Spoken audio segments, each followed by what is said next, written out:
चक्षुषे नमो दिवे नमः पृथिवे सप्रकाशवामे गोपाय एते सत्यामा सभासदः तानिन्द्रियावतत्कुरु सर्वमायुरुपहासता सर्वेभ्यो भक्तमहेश्वरेभ्यो नमः।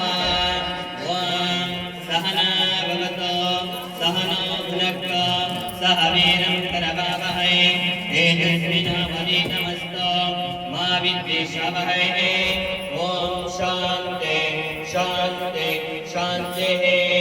रेणुकादिपंचाचार्य महाराज की, श्री गुरुचंद्रेश्वर महाराज की, पूजनीय चंद्रशेखर शिवाचार्य महाराज की, भक्तवड़िया चंद्र मल्लिकार्जुन शिवाचार्य महाराज की, श्री क्षेत्रनाथ श्री नंदी बसवेश्वर स्वामी महाराज की, श्री विघ्नेश्वर महाराज की।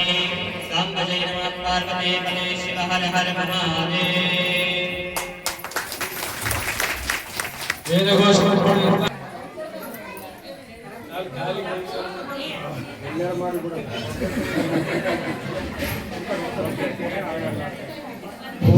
भद्रं कर्णे विष्णुयाम देवाः भद्रं पश्येमाक्षिभिरेत्राः स्थिरैरङ्गैस्तुष्ट्वागं सस्तनोभिः यशेम देवैकं यदायुः दीर्घमायुः शुभमस्तु मङ्गलमस्तु।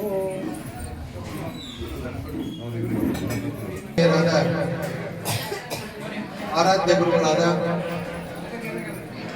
ಪರಮ ಪೂಜ್ಯ ಘಟಸ್ಥಲ ಬ್ರಹ್ಮ ಒಡೆಯರ ಚಂದ್ರಶೇಖರ ಶಿವಾಚಾರ್ಯ ಮಹಾಸ್ವಾಮಿಯವರ ಪವಿತ್ರ ಪಾದಗಳನ್ನು ಮನೋಮಂದಿರದಲ್ಲಿ ಧ್ಯಾನಿಸುವ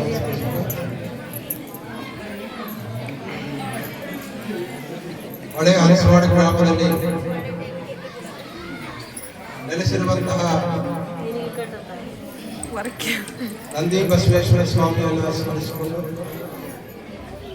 ಆಂಜನೇಯ ಸ್ವಾಮಿಯನ್ನ ಇನ್ನುಳಿದ ಎಲ್ಲ ಗ್ರಾಮ ದೇವರುಗಳನ್ನ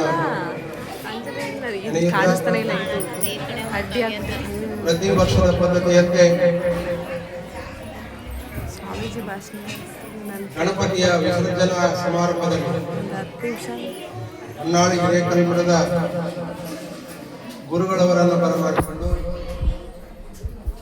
ರುದ್ರಾಭಿಷೇಕಾದಿ ಪೂಜೆಗಳನ್ನು ನೆರವೇರಿಸಿ ಪಾದ ಪೂಜೆಯನ್ನು ಮಾಡಿಸಿಕೊಂಡು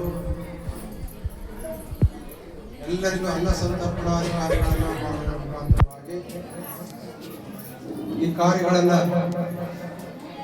ಯಶಸ್ವಿಯಾಗಿ ನಿರ್ವಹಿಸುತ್ತಿರುವಂತಹ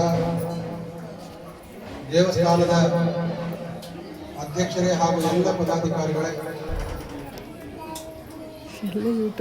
ವೇದಘೋಷದ ಸೇವೆಯನ್ನು ಮಾಡಿರುವಂತಹ ಚೆನ್ನೈ ಶಾಸ್ತ್ರಿಗಳೇ, ಬಾಲಸ್ವಾಮಿಯವರೇ, ಗ್ರಾಮದ ಎಲ್ಲ ಹಿರಿಯರೇ, ಮಠಸ್ಥರೇ, ಸದ್ಭಕ್ತರೇ, ತಾಯಿಯಂದಿರೇ, ಮುದ್ದು ಮಕ್ಕಳು, ಇಂದಿನ ಈ ಕಾರ್ಯಕ್ರಮದಲ್ಲಿ ವಿಶೇಷವಾಗಿ ತಾಯಿಯಂದಿರು ಆಗಮಿಸಿದರು. ಬೇಗ ಪೂಜೆ ಮುಗಿದಿದ್ರೆ ಎಷ್ಟು ಜನ ಬರ್ತಿದ್ರೆ ಇಲ್ಲ ಗೊತ್ತಿಲ್ಲ. ಪೂಜೆ ಲೇಟ್ ಆಗಿದ್ದರಿಂದ ಇಷ್ಟು ಜನ ಬರ್ಲಿಕ್ಕೆ ಸಾಧ್ಯ ಅಂತ ಅಂದ್ಕೊಂಡು ನಾವು ಭಾವಿಸ್ಕೊಳ್ತಾ ಇದ್ದೀವಿ. ಏನೇ ಆದ್ರೂ ಸಹ ನೀವೆಲ್ಲ ಬಂದಿದ್ರಲ್ಲ, ಬಹಳ ಸಂತೋಷ ಆಯ್ತು.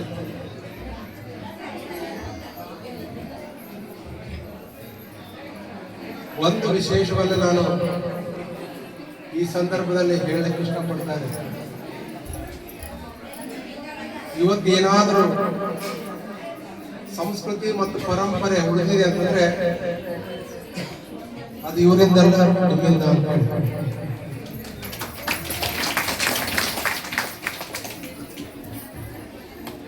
ಯಾಕೆ ಪ್ರಶ್ನೆ ಮಾಡಿದ್ರೆ, ಇಷ್ಟೆಲ್ಲ ದೊಡ್ಡ ಕಾರ್ಯಕ್ರಮ ಮಾಡಿ ಯಾರು ಈ ಕಾರ್ಯಕ್ರಮದ ಜವಾಬ್ದಾರಿ ತಗೊಳ್ಬೇಕಾಯಿತು ಅವ್ರು ತಗೊಳ್ಳಾರ್ದಲ್ಲ ನಿಮ್ಮನ್ನು ಮುಂದೆ ಬಿಟ್ಟು ಅವ್ರು ಹಿಂದೆ ಉಳಿದಿದ್ದಾರಲ್ಲ. ಹಾಗಾಗಿ ನಿಮಗೆಲ್ಲ ಧನ್ಯವಾದಗಳು. ಆಗ್ಲಿ ನಿಮ್ಮ ಮುಖಾಂತರ ಆದರೂ ಈ ಧಾರ್ಮಿಕ ಕಾರ್ಯಕ್ರಮಗಳು ಯಶಸ್ವಿಯಾಗಿ ಮುನ್ನಡೆಯಲಿ. ವಿಶೇಷ ಅಂದರೆ ವೀರಶೈವರ ಲಿಂಗಾಯತರ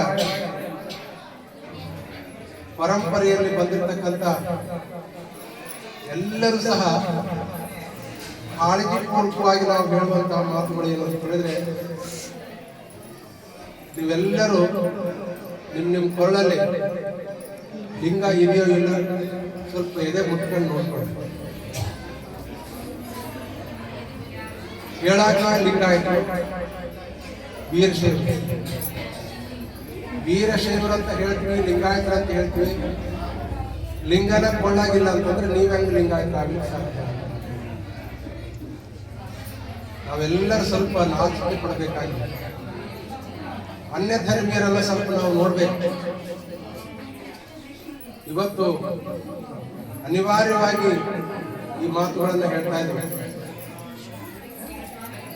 ಮುಸಲ್ಮಾನ್ ಬಾಂಧವರು 5 ಸಲ ನಮಾಜ್ ಮಾಡ್ತಾ ಇದ್ದಾರೆ. ಆ ನಮಾಜಿಗೆ ಸಣ್ಣ ಸಣ್ಣ ಮಕ್ಕಳಿಂದ ನಾವು ಹೇಳಿದ್ರು ಕೂಡ ಅದರ ಬಗ್ಗೆ ಅಲಕ್ಷ್ಯ ಧೋರಣೆ ಕಾಣ್ತಾ ಇರಲಿಲ್ಲ. ಯಾವ ಉದ್ದೇಶಕ್ಕಾಗಿ ಅನ್ನುವಂತಹದ್ದು ನಮಗೆ ಅರ್ಥ ಆಗ್ತಾ ಇಲ್ಲ. ಏನ್ ಕೂಡ ಹಾಕೊಂಡ್ರೆ ಆಯ್ತು, ಏನು ಹಾಕೊಂಡಿದ್ರೆ ಏನಾಗ್ತದೆ, ಅದಿಲ್ಲದ್ರೆ ನಿಮ್ಮ ನಡೆ ನಮ್ಮ ಬದುಕು ನಡೆಯಲ್ಲೇನು? ಈ ಅಸಡ್ಡೆಯ ಮಾತುಗಳು ಯಾರ ಬಾಯಿಂದಲೂ ಬರಬಾರ್ದು. ಯಾಕಂತ ಕೇಳಿದ್ರೆ ಇವತ್ತು ನಮ್ಮನ್ನ ಸದಾಕಾಲ ಸಂರಕ್ಷಣೆ ಮಾಡುವಂತಹ ವಸ್ತುಗಳು ಅಂತಂದ್ರೆ ನಮ್ಮ ಆರೋಗ್ಯವನ್ನ, ನಮ್ಮ ಮನಸ್ಸನ್ನ, ನಮ್ಮ ಬದುಕನ್ನ ಪವಿತ್ರಗೊಳಿಸುವಂತಹ ಕೆಲಸವನ್ನ ಲಾಂಛನಗಳು ಮಾಡ್ತವೆ. ಯಾವ ಲಾಂಛನಗಳು ಅಂತ ಹೇಳಿದ್ರೆ ವೀರಶೈವರ ಲಾಂಛನಗಳು ಯಾವ? ಯಾರಾದ್ರೂ ಹೇಳ್ತಾರ? ಶಕ್ತಿ ವಿಭೂತಿಗಿರ್ತದೆ. ನಿಮ್ಗೆಲ್ಲ ಉದಾಹರಣೆ ಕೊಟ್ಟರೆ ಅರ್ಥ ಆಗತ್ತೆ. ಇವಾಗಂತೂ ಬೂದಿ ಇಲ್ಲ ನಿಮ್ಮ ಮನೆಗೆ. ಎಷ್ಟು ಮನೆಯಲ್ಲಿ ಬೂದಿದ ಬೂದಿ, ಎಷ್ಟು ಮನೆಗ ಒಲೆ ಹಚ್ತಾರೆ?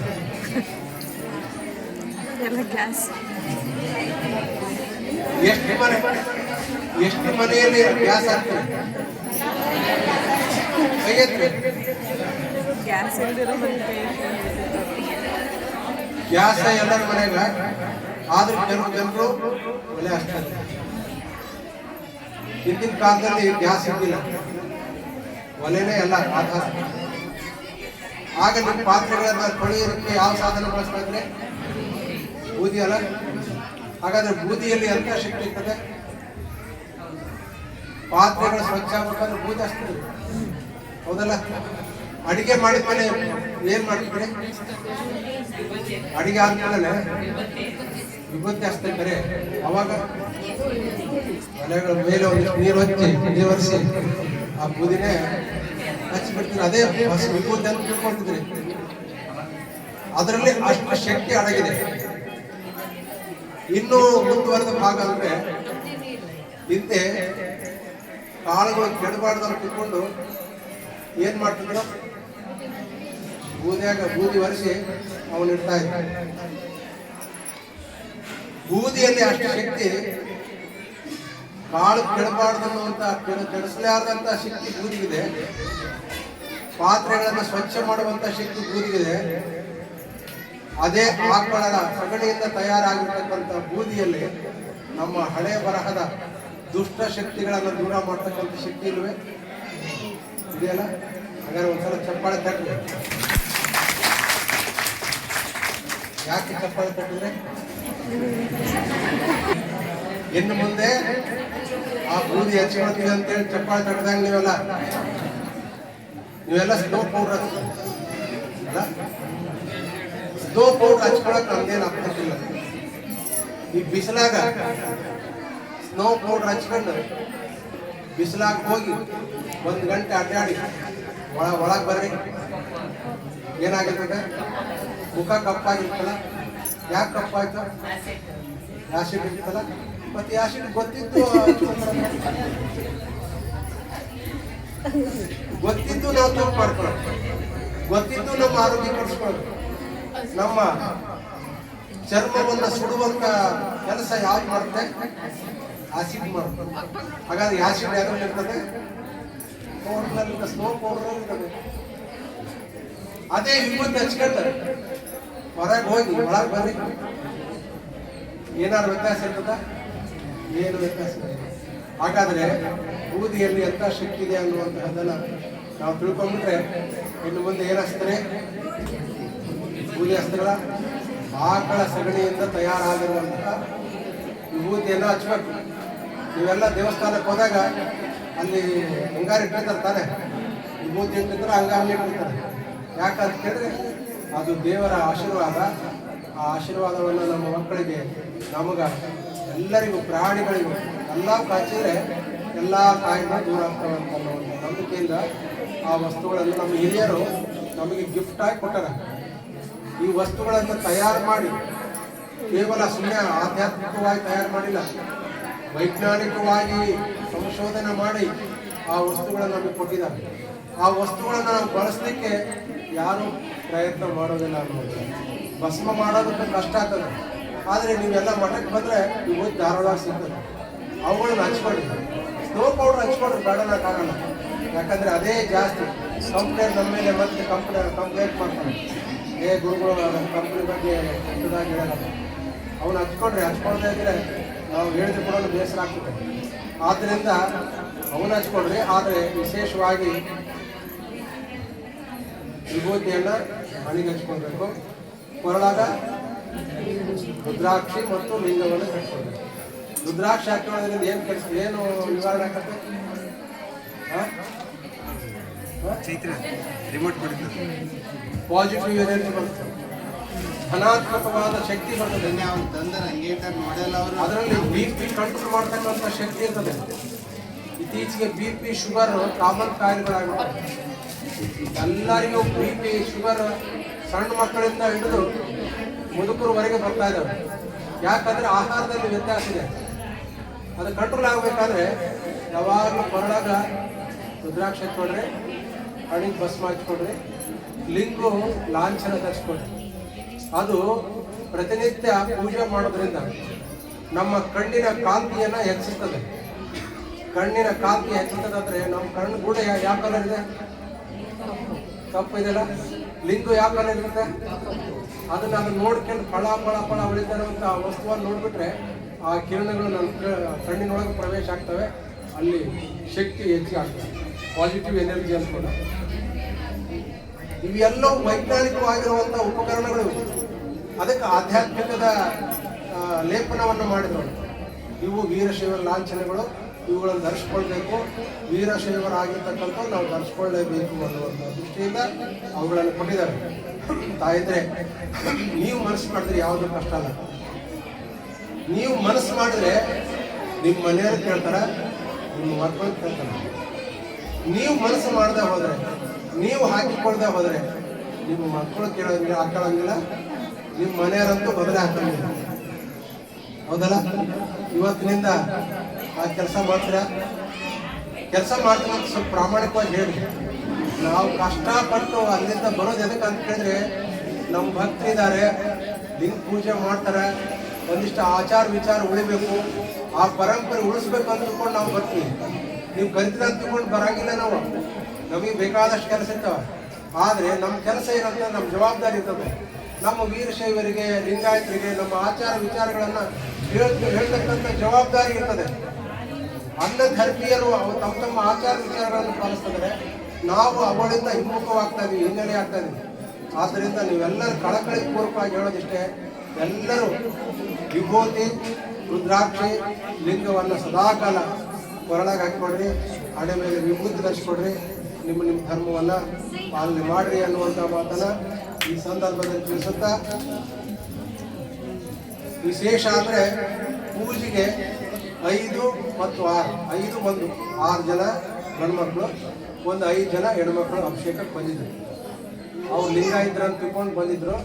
ಉಳಿದವ್ರು ಲಿಂಗ ಇಲ್ಲ ಅಂತ ನಾನು ಬಂದಿಲ್ಲ ಅಂತ ತಿಳ್ಕೊಳ್ತೀನಿ. ಮುಂದಿನ ವರ್ಷ ಹಂಗೆ ಮಾಡಬೇಡ್ರಿ.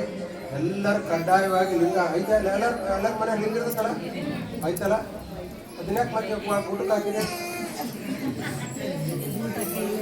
ಅದನ್ನೇ ಬಂಗಾರ ಸರ ನಾಳೆ ಊಟಕ್ಕೆ ಹಾಕ್ಬರಿ.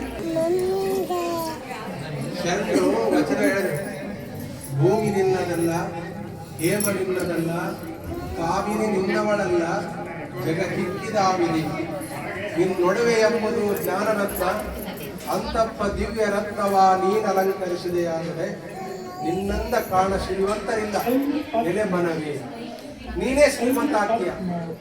ಯಾವುದನ್ನ ನಂದಲ್ಲ ಅಂತ ತಿಳ್ಕೊಂಡು, ಯಾವುದು ನಂದಂತ ತಿಳ್ಕೊಂಡು ಭಾವಿಸ್ಕೊಂಡು ತಿಳ್ಕೊಂಡಿದೀವೋ ಅವು ಯಾವ ನನ್ನವಲ್ಲ. ಭೂಮಿ ನಂದಲ್ಲ, ನಂದಾಗಿದ್ರೆ ನಮ್ಮ ಜೊತೆಗೆ ಬರ್ಬೇಕಾಗಿತ್ತು. ನಮ್ಮ ಜೊತೆಗೆ ಬರ್ತದ ಬಂಗಾರ, ನನ್ನ ಜೊತೆಗೆ ಬರ್ತಾ, ಭೂಮಿ ನನ್ನ ಜೊತೆಗೆ ಬರ್ತಾ, ಮಡದಿ ಮಕ್ಕಳು ನಮ್ಮ ಜೊತೆಗೆ ಬರ್ತಾರೆ. ಹಾಗಾದ್ರೆ ನಮ್ಮ ಜೊತೆಗೆ ಬರೋದು ಯಾವುದು? ವಿಭೂತಿ ಬರ್ತದೆ, ರುದ್ರಾಕ್ಷಿ ಬರ್ತದೆ, ಲಿಂಗು ಬರ್ತದೆ. ನೋಡ್ರಿ, ನಮ್ಮ ಜೊತೆಗಿದ್ದು ನಮ್ಮನ್ನ ರಕ್ಷಣೆ ಮಾಡಿ ನಮ್ಮ ಜೊತೆಗೆ ಬರ್ತಕ್ಕಂಥ ವಸ್ತು ನಾವು ಹಾಕೊಳ್ಳೋಕೆ ಇಷ್ಟಪಡಲ್ಲ. ಯಾವಾಗ ಎಲ್ಲರೂ ನಾವು ಈ ಜೀವ ಹೋತ ಅಂದ್ಕೊಂಡು ಮೊದಲು ಎಲ್ಲ ವಸ್ತುಗಳು ಕಸ್ಕೊಳ್ತಾರೆ. ಅದು ಒಂದ್ ವೇಳೆ ಕೈಯಾಗ ಉಂಗುರ ಬರಲಿಲ್ಲ ಅಂತಂದ್ರೆ ಬೆಟ್ ಕಟ್ ಮಾಡ್ತಾರೆ. ಆ ವಸ್ತುಗಳಿಗೆ ಅಷ್ಟು ಬೇಡಿಕೆ. ಆದರೆ ಲಿಂಗಕ್ಕ ಆ ರೀತಿಯಾಗಿ ಮಾಡೋಂಗಿಲ್ಲ, ಜೊತೆಗೆ ಕಟ್ಟಿ ಕಳಿಸ್ತಾರೆ. ಆದ್ದರಿಂದ ನಮ್ಮ ಜೊತೆಗೆ ಬರತಕ್ಕಂಥ ವಸ್ತುಗಳನ್ನ ಹೆಚ್ಚು ಪ್ರೀತಿ ಮಾಡಬೇಕು. ಅವುಗಳನ್ನ ಪ್ರೀತಿ ಮಾಡ್ರಿ. ಪ್ರೀತಿ ಮಾಡಕ್ಕೆ ನಾವು ಬೇಡ ಅನ್ನಕ್ಕೆ ಆಗೋದಿಲ್ಲ, ಅಂದ್ರೂ ಕೂಡ ಅದು ಬಿಡೋಕ್ಕಾಗಲ್ಲ. ಯಾಕಂದ್ರೆ ಇರೋವರೆಗೆ ಅವು ಬೇಕೇ ಬೇಕು. ಮತ್ತೆ ಬಂಗಾರ ಬೇಕು, ಮಡದಿ ಬೇಕು, ಮಕ್ಕಳು ಬೇಕು, ಸಂಸಾರ ಬೇಕು, ಬದುಕು ಬೇಕು, ಎಲ್ಲವೂ ಬೇಕೇ ಬೇಕು. ಹಂಗಂತ ತಿಳ್ಕೊಂಡು ಅದೇ ನಮ್ಗೆ ಬದುಕಾಗತ್ತೆ. ಹೆಂಗಿರ್ಬೇಕಂತ ಕೇಳಿದ್ರೆ, ನೀರಿನ ಮೇಲೆ ಹಡಗ ಇದ್ರೆ ಏನು ಸಮಸ್ಯೆ ಇಲ್ಲ. ನೀರಿನ ಮೇಲೆ ಹಡಗ ಇದ್ರೆ ಏನು ಸಮಸ್ಯೆ ಇಲ್ಲ. ಅದೇ ಹಡಗಿನೊಳಗೆ ನೀರು ಬಂದ್ರೆ ಹೌದಾ? ಹಂಗ ಸಂಸಾರದೊಳಗೆ ನಾವಿದ್ರೆ ಏನು ಸಮಸ್ಯೆ ಇಲ್ಲ. ಸಂಸಾರವೇ ನಮ್ಮೊಳಗೆ ಬಂದ್ರೆ ಯಾವಾಗಲೂ ಚಿಂತೆ, ಬಡತನಕ್ಕೆ ಉಂಬುವ ಚಿಂತೆ, ಉಂಡರೆ ಉಡುವ ಚಿಂತೆ, ಉಡಲಾದರೆ ಗಂಡಿರ ಚಿಂತೆ, ಗಂಡಿರಾದರೆ ಮಕ್ಕಳ ಚಿಂತೆ, ಮಕ್ಕಳಾದರೆ ಬದುಕಿನ ಚಿಂತೆ, ಬದುಕಾದರೆ ಕೇಡಿನ ಚಿಂತೆ, ಕೇಡಾದರೆ ಮರಣದ ಚಿಂತೆ. ಈ ಚಿಂತೆಗ ನಮ್ಮ ಬದುಕಿರೋದು. ಈ ಚಿಂತೆಗಳನ್ನು ನಮ್ಮ ಮನಸ್ಸಿನಾಗ ತಗೊಂಡ್ರೆ ಹೆಂಗಾಕತೆ? ಹಡಗಿನೊಳಗ ನೀರು ತಗೊಂಡಂಗಾಕತೆ. ಅದ್ರೊಳಗೆ ಇರಬೇಕು, ನೀರನ್ನು ಒಳಗೆ ಬಿಟ್ಕೊಳ್ಬಾರ್ದು. ಸಂಸಾರದಲ್ಲಿ ನಾವು ಇರಬೇಕು, ಸಂಸಾರ ನಮ್ಮೊಳಗೆ ಇಟ್ಕೊಳ್ಬಾರ್ದು. ನಮ್ಮ ಬದುಕಿರೋವರೆಗೆ ಅವುಗಳನ್ನ ಸಾರ್ಥಕ ಮಾಡ್ಕೊಳ್ಬೇಕು. ಅದ್ರ ಜೊತೆಗೆ ನಮ್ಮ ಜೊತೆಗೆ, ನಮ್ಮ ಸಾಧನೆ ಜೊತೆಗೆ ನಾವು ಏನನ್ನ ತೃಪ್ತಿ ಪಟ್ಕೊಳ್ತಾ ಇರ್ತೀವಲ್ಲ, ನಮ್ಮ ಮನಸ್ಸಿಗೆ ಸಮಾಧಾನ ಸಿಗ್ತಾ ಇರ್ತದಲ್ಲ, ಆ ಸಮಾಧಾನ ಸಿಗುವಂತ ದೇವರನ್ನ, ಧರ್ಮವನ್ನ, ಗುರುವನ್ನ ನಾವು ಆಶ್ರಯಿಸಿಕೊಂಡು ನಮ್ಮ ಬದುಕಿಗೆ ಅಳವಡಿಸ್ಕೊಳ್ಬೇಕು. ಅಳವಡಿಸಿಕೊಂಡು ಹೋಗಿದ್ದೆ ಆದರೆ ನಮ್ಮ ಬದುಕು ಅತ್ಯಂತ ಯಶಸ್ವಿಯಾಗಿರ್ತದೆ. ಏನೇ ಮಾಡಲಿ ಆ ಭಗವಂತನ ದಯ ಹೊಂದಿರಲಿ ಅನ್ನುವಂಥ ನಂಬಿಕೆ, ಭಾವನೆ ಇಟ್ಕೊಂಡು ಹೋಗ್ಬಿಟ್ರೆ ಎಲ್ಲವೂ ಕೂಡ ಸುಸೂತ್ರವಾಗಿ ನಮ್ಮ ಬದುಕು ಚೆನ್ನಾಗಿ ನಡೆಸ್ಕೊಂಡು ಹೋಗ್ಲಿಕ್ಕೆ ಸಾಧ್ಯ ಆಗ್ತದೆ. ಈ ಒಂದು ದಿಶೆಯಲ್ಲಿ ನೀವೆಲ್ಲರೂ ಕಷ್ಟಪಟ್ಟು, ಇಷ್ಟಪಟ್ಟು ವಿಭೂತಿ ಧರಿಸ್ಕೊಡ್ರಿ, ಇಷ್ಟಪಟ್ಟು ಲಿಂಗ ಹಾಕ್ಕೊಡ್ರಿ, ಇಷ್ಟಪಟ್ಟು ರುದ್ರಾಕ್ಷಿ ಹಾಕ್ಕೊಡ್ರಿ. ನಿಮ್ಮ ಧರ್ಮವನ್ನ ಪಾಲನೆ ಮಾಡ್ರಿ. ನಿಮ್ಮ ಮಕ್ಕಳಿಗೆ ಒಳ್ಳೆ ಸಂಸ್ಕಾರ ಕೊಡ್ರಿ. ನೀವೆಲ್ಲರೂ ಮಕ್ಕಳನ್ನ ಬಹಳ ನಿರೀಕ್ಷೆ ಮಾಡ್ತೀವಿ. ಜಾನಪದದಲ್ಲಿ ಹೇಳ್ತಾರಲ್ಲ, ಆಚಾರ ಕರಸಾಗು, ನೀತಿಗೆ ಪ್ರಭುವಾಗು, ಮಾತಿನಲ್ಲಿ ಹೇಳ್ರಿ, ಮಾತಿನಲ್ಲಿ ಚೂಡಾಮಣಿಯಾಗು ಕಂದಯ್ಯ, ಜ್ಯೋತಿಯೇ ಆಗು ಜಗಕ್ಕೆಲ್ಲ. ನೀವು ಹಂಗ ಕನಸು ಕಾಣ್ತೀರಿ, ನನ್ನ ಮಗ ಆಚಾರವಂತನಾಗಬೇಕು, ನನ್ನ ಮಗ ವಿಚಾರವಂತನಾಗಬೇಕು. ಆಚಾರನ ಕಲಿಸಿಲ್ಲ ಅಂದ್ರೆ ಆ ಮಗು ಎಲ್ಲಿಂದ ಬರ್ಲಿಕ್ಕೆ ಸಾಧ್ಯ? ಆಚಾರ ಆ ಮಗುಗೆ ಎಲ್ಲಿ ಬರ್ಲಿಕ್ಕೆ ಸಾಧ್ಯ? ಹಾಗಾಗಿ ನಿಮ್ಮ ಮಕ್ಕಳು ಸ್ವಲ್ಪ ವಯಸ್ಸಿಗೆ ಬಂದಿರತಕ್ಕಂಥ ಮಕ್ಕಳಿಗೆ ಒಳ್ಳೆಯ ರೀತಿಯಲ್ಲಿ ಬದುಕನ್ನು ಕಟ್ಕೊಡ್ರಿ. ಮೊಬೈಲೇ ನಮ್ಮ ಬದುಕಲ್ಲ, ಕ್ರಿಕೆಟೇ ನಮ್ಮ ಬದುಕಲ್ಲ, ಆಟ ಪಾಠಗಳೇ ನಮ್ಮ ಬದುಕಲ್ಲ. ಅದ್ರ ಜೊತೆಗೆ ಸಂಸ್ಕಾರ ನಮ್ಮ ಬದುಕು. ಒಳ್ಳೆಯ ಸಂಸ್ಕಾರ ಇತ್ತಂತಂದ್ರೆ ಉತ್ತಮ ಪ್ರಜೆಯಾಗಿ ಈ ದೇಶದ ಸಂರಕ್ಷಣೆ ಮಾಡಲಿಕ್ಕೆ ಯೋಗ್ಯ ವ್ಯಕ್ತಿ ಆಗ್ತಾನೆ. ಆ ಯೋಗ್ಯ ವ್ಯಕ್ತಿಯನ್ನ ಮಾಡ್ತಕ್ಕಂಥ ಶಕ್ತಿ ತಾಯಿಯಂದ್ರಲ್ಲಿದೆ. ನೀವೆಲ್ಲರೂ ಮನಸ್ಸು ಮಾಡಿಬಿಟ್ರೆ ಎರಡು ವ್ಯಕ್ತಿಗಳನ್ನ ನೀವು ಪರಿವರ್ತನೆ ಮಾಡ್ಲಿಕ್ಕೆ ಸಾಧ್ಯ. ಒಂದು ಮಕ್ಕಳನ್ನ, ಮತ್ತೊಬ್ಬರನ್ನ ಮಹನೀಯರನ್ನ. ಮಹನೀಯರ ಅಂದ್ರೆ ಯಾರು? ಕುತ್ಕೊಂಡ್ರ ಬಲಕ್ಕ ಅವರನ್ನ, ಹೊರ ಕುಂತಾರಲ್ಲ ಅವರನ್ನ, ಅವರಿಬ್ಬರನ್ನ ಚೆನ್ನಾಗಿ ಪರಿವರ್ತಿಸುವಂತ ಶಕ್ತಿ ಕೆಲಸ ಮಾಡ್ರಿ. ನೀವೆಲ್ಲರೂ ಆಚಾರ ವಿಚಾರವಂತರಾಗ್ರಿ. ನೀವೆಲ್ಲರೂ ಹಣೆ ಮೇಲೆ ಭಸ್ಮ ಹಚ್ಕೊಡ್ರಿ.